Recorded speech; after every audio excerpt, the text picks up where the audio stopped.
الحمدللہ رب العالمین والصلاة والسلام علی خاتم النبیین اما بعد فاعوذ باللہ من الشیطان الرجیم بسم اللہ الرحمن الرحیم الصلاة والسلام علیک یا رسول اللہ وعلی آلک واصحابک یا حبیب اللہ الصلاة والسلام علیک یا نبی اللہ وعلی آلک واصحابک یا نور اللہ۔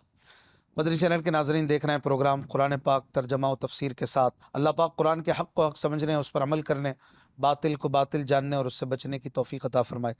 نبی کریم رؤوف الرحیم صلی اللہ علیہ وآلہ وسلم نے ارشاد فرمایا، تم اپنی مجلسوں کو مجھ پر درود پڑھ کر آراستہ کرو کہ تمہارا درود پاک پڑھنا قیامت کے دن تمہارے لیے نور ہوگا۔ صلو علی الحبیب صلی اللہ علی محمد صلی اللہ علیہ وآلہ وسلم۔ اعوذ باللہ من الشیطان الرجیم بسم اللہ الرحمن الرحیم واخفض لهما جناح الذل من الرحمة وقل رب ارحمهما كما ربياني صغيرا۔ آسان ترجمہ قرآن کنز العرفان۔ اور ان کے لیے نرم دلی سے عاجزی کا بازو جھکا کر رکھ اور دعا کر کہ اے میرے رب، تو ان دونوں پر رحم فرما جیسا ان دونوں نے مجھے بچپن میں پالا۔ ناظرین اکرام، سورہ بنی اسرائیل آیت نمبر 24 سے ہم نے آج کا درس شروع کیا اور والدین کی اہمیت کے حوالے سے گفتگو پیچھے سے جاری تھی۔ اس آیت میں مزید یہ حکم دیا گیا کہ والدین کے ساتھ نرمی اور عاجزی کے ساتھ پیش آؤ اور ہر حال میں ان کے ساتھ شفقت و محبت کا برتاؤ کرو، کیونکہ انہوں نے تمہاری مجبوری کے وقت تمہیں محبت سے پالا تھا، اور جو چیز انہیں درکار ہو ان پر خرچ کرنے میں ہاتھ نہ رکو۔ گویا زبان کے ساتھ ساتھ عملی طور پر بھی ان سے اچھا برتاؤ کرو، اور یوں ہی مالی طور پر بھی ان سے اچھا سلوک کرو، اور ان پر خرچ کرنے میں سوچ بچار نہ کرو، تأمل نہ کرو۔ حقوق والدین کے بیان کے آخر میں فرمایا کہ ان کے لیے دعا کرو۔ گویا یہ فرمایا گیا کہ دنیا میں بہتر سے بہترین سلوک اور خدمت میں کتنا بھی مبالغہ کر لیا جائے، لیکن والدین کے احسان کا حق ادا نہیں ہوتا۔ اس لیے بندے کو چاہیے کہ بارگاہ الہی میں ان پر فضل و رحمت فرمانے کی دعا کرے اور عرض کرے کہ یا رب، میری خدمتیں ان کے احسان کی جزا نہیں ہو سکتی، تو ان پر کرم کر کہ ان کے احسان کا بدلہ ہو سکے۔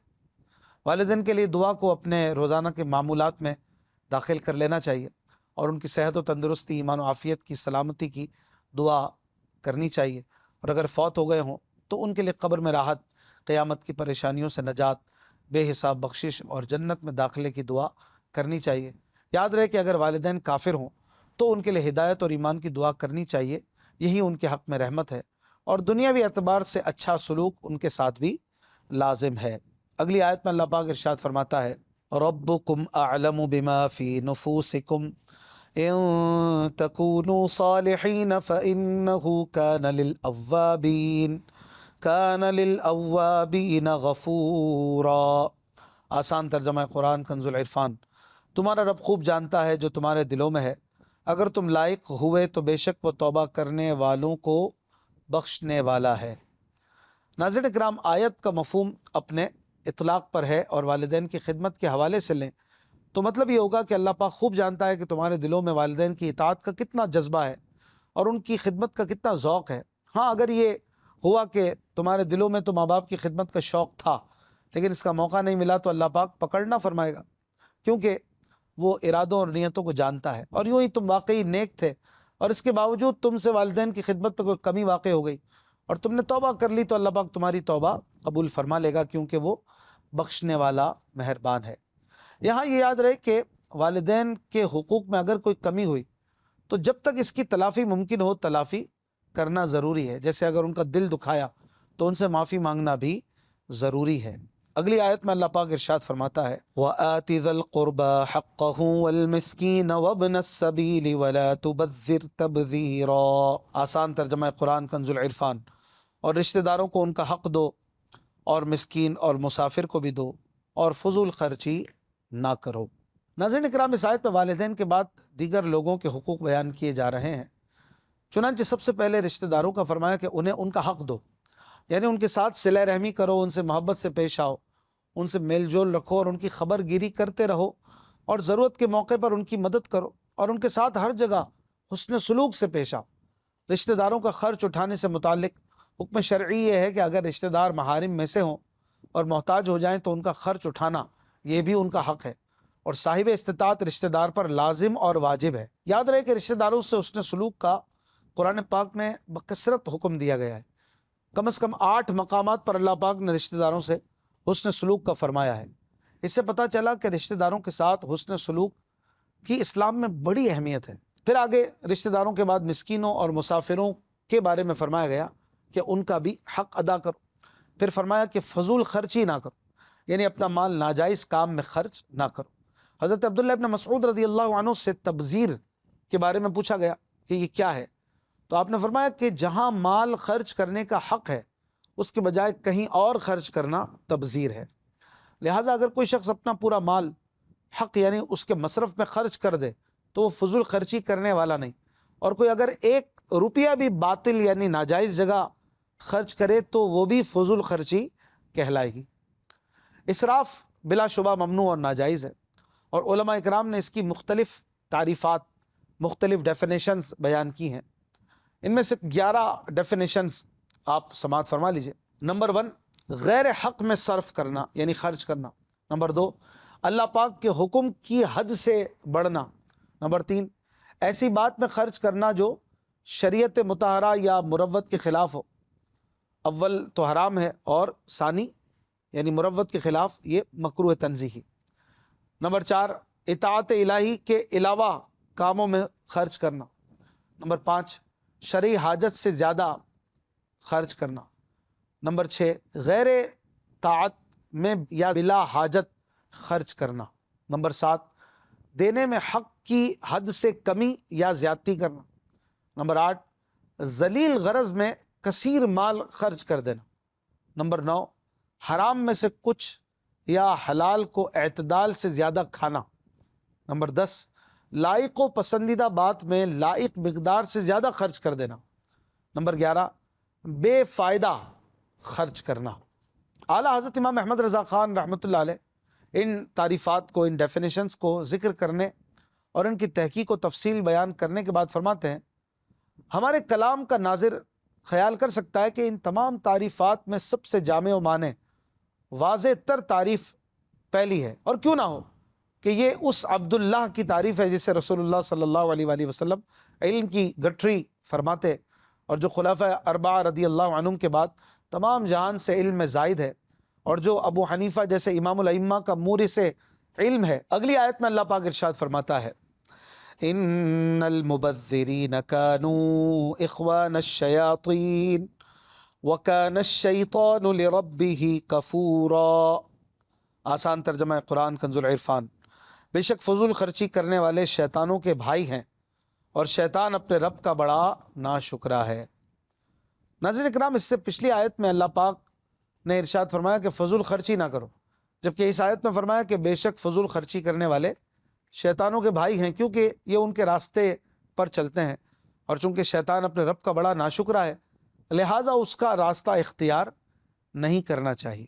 اگلی آیت میں اللہ پاک ارشاد فرماتا ہے، وَإِمَّا تُعْرِضَنَّ عَنْهُمُ ابْتِغَاءَ رَحْمَةٍ مِّن رَّبِّكَ تَرْجُوهَا فَقُل لَّهُمْ قَوْلًا مَّيْسُورًا۔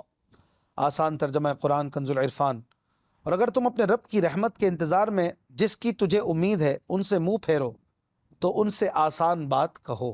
ناظرین کرام، اس سے پہلی آیات میں رشتہ داروں، مسکینوں اور مسافروں کے حقوق کے حوالے سے گفتگو ہوئی تھی۔ اب اس آیت میں فرمایا جا رہا ہے کہ اگر کسی وقت تمہارے پاس فوراً کچھ دینے کو نہ ہو تو کم از کم ان سے بات تو اچھی طرح کرو، جیسے ان کی خوش دلی کے لیے ان سے وعدہ کر لو یا ان کے حق میں دعا کر دو۔ اس آیت کے نازل ہونے کی وجہ یہ ہے کہ حضرت بلال، حضرت صہیب، حضرت سالم، حضرت خباب اور ان کے علاوہ چند صحابہ اکرام رضی اللہ عنہم وقتاً فوقتاً رسول اللہ صلی اللہ علیہ وآلہ وسلم سے اپنی حاجات و ضروریات کے لیے سوال کرتے رہتے تھے۔ اگر کسی وقت حضور پرنور صلی اللہ علیہ وآلہ وسلم کے پاس کچھ نہ ہوتا تو آپ حیاءً ان سے اعراض کرتے اور اس انتظار میں خاموش ہو جاتے کہ اللہ پاک کچھ بھیجے تو انہیں عطا فرمائے۔ اس پر یہ آیات نازل ہوئیں۔ یاد رہے کہ کسی بھی صورت میں مجبور رشتہ دار، مسکین، سائل کو جھڑکنا نہیں چاہیے، اور مستحق کو جھڑکنا یہ حرام ہے۔ اللہ تبارک و تعالیٰ فرماتا ہے وَأَمَّا السَّائِلَ فَلَا تَنْهَرْ، اور کسی بھی صورت مانگنے والوں کو نہ جھڑکو۔ البتہ جو غیر مستحق ہے اسے نہ دینے کا حکم ہے۔ فتاوی رضویہ میں ہے گدائی یعنی بھیک مانگنا 3 قسم کی ہے۔ ایک غنی مالدار، جیسے اکثر جوگی سادھو بچے، انہیں سوال کرنا حرام اور انہیں دینا بھی حرام، اور ان کے دیے سے زکوٰۃ ادا نہیں ہو سکتی، فرض سر پر باقی رہے گا۔ دوسرے وہ کہ واقع میں فقیر ہیں، نصاب کے بقدر کے مالک نہیں، مگر قوی و تندرست کے کمانے پر قادر ہیں، اور سوال کسی ایسی ضرورت کے لیے نہیں جو ان کے کمائی کی قدرت سے باہر ہو۔ کوئی محنت مزدوری نہیں کی جاتی، مفت کا کھانا کھانے کے عادی ہیں اور اس کے لیے بھیک مانگتے پھرتے ہیں، انہیں سوال کرنا حرام ہے، اور جو کچھ انہیں اس سے ملے وہ ان کے حق میں خبیث مال ہے۔ انہیں بھیک دینا منع ہے کہ گناہ پر مدد ہے۔ لوگ اگر نہ دیں تو مجبور ہوں کچھ محنت مزدوری کریں، مگر ان کے دیے سے زکوٰۃ ادا ہو جائے گی، جبکہ اور کوئی مانع شرعی نہ ہو کہ فقیر تو ہیں لہٰذا زکوٰۃ ادا ہو جائے گی۔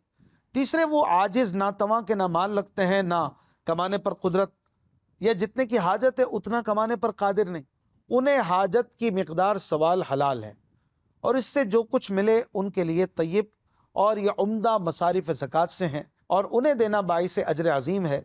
یہی ہیں وہ جنہیں جھڑکنا حرام ہے۔ اگلی آیت میں اللہ پاک ارشاد فرماتا ہے وَلَا تَجْعَلْ يَدَكَ مَغْلُولَةً إِلَىٰ عُنُقِكَ وَلَا تَبْسُطْهَا كُلَّ الْبَسْطِ فَتَقْعُدَ مَلُومًا مَحْسُورًا۔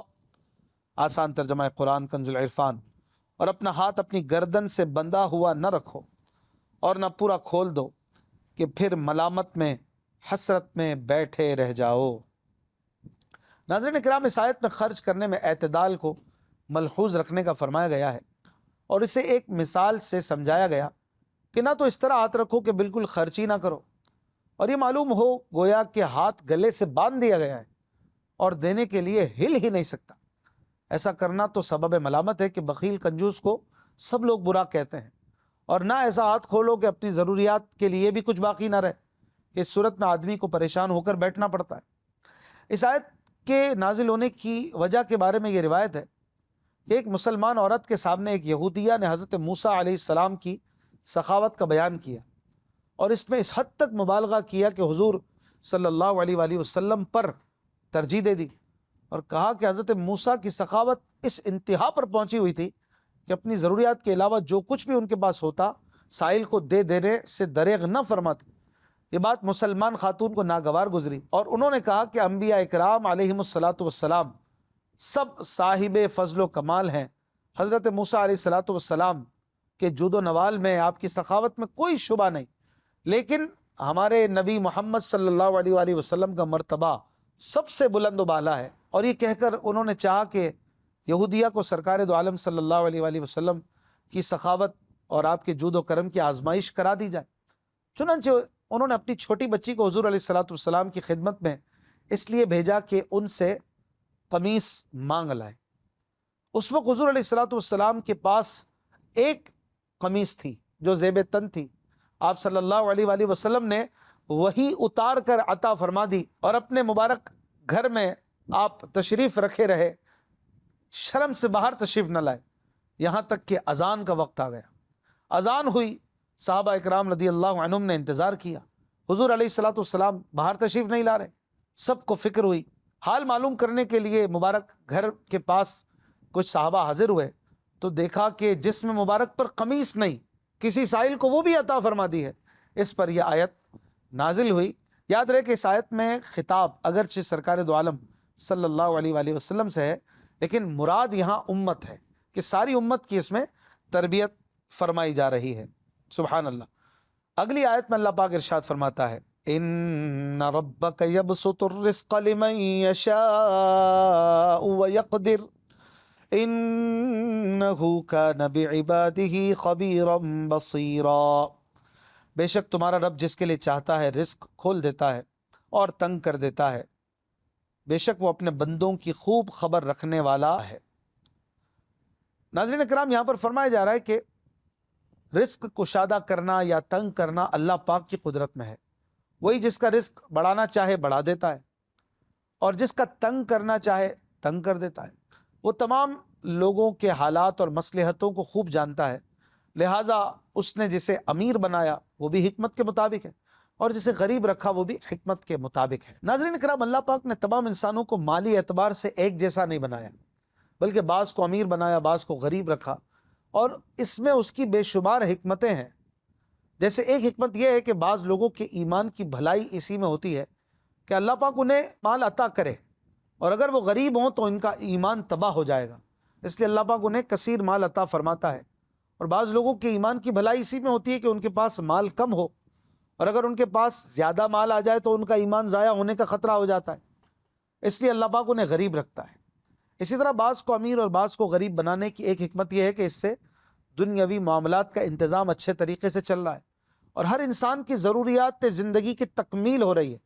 اور اگر تمام انسانوں کو امیر کر دیا جائے تو اس سے دنیاوی معاملات کا نظام تباہ ہو جائے گا، کیونکہ اس صورت میں کوئی کسی کی نوکری نہیں کرے گا، کوئی خادم نہیں بنے گا، کوئی ملازم بننے کو تیار نہ ہوگا، یوں ہی کوئی گلیوں بازاروں کچرا کنڈی اور باتھ روموں کی صفائی کرنے پر راضی نہ ہوگا، ایسے ہی کوئی ایسا پیشہ اختیار کرنے پر رضامند نہ ہوگا جسے امیر لوگ پسند نہیں کرتے، جیسے جوتوں کی سلائی، صفائی کا کام، حجامت بنانے اور کپڑوں کی سلائی وغیرہ کا کام۔